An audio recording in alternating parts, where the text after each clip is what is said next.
Shariatpur super service পরিবহনের কোনো গাড়ি যাত্রাবাড়ী বাস স্ট্যান্ডে গেলেই ভাঙচুর করা হয় বলে অভিযোগ উঠেছে।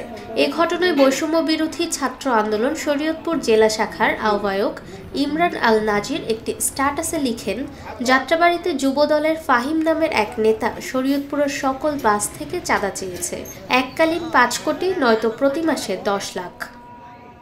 আমরা দোলাইপাড়ের ওদের সিপাম আছে, হ্যাঁ না মতন পিছের থেকে একটা গাড়ি তো নামিয়া আমাকে 4টা গ্যালাস ভাঙছে।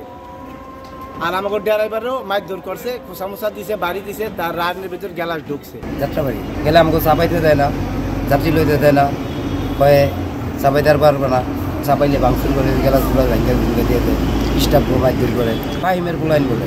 যাত্রাবাড়ি চলাচল করতেছে, অনেক কিছু প্রবলেম আছে, কাউন্টারে প্লেস করতে পারতেছে না, কিছু স্থানীয় লোকজনের কারণে প্লেস করতে পারে না, যাত্রী উঠাইতে পারে না, কিন্তু সামনে এসে দোলাইপাড়ায় কিছু যাত্রী একটু উঠাইতে পারে, এরপরে আইসা পড়ে।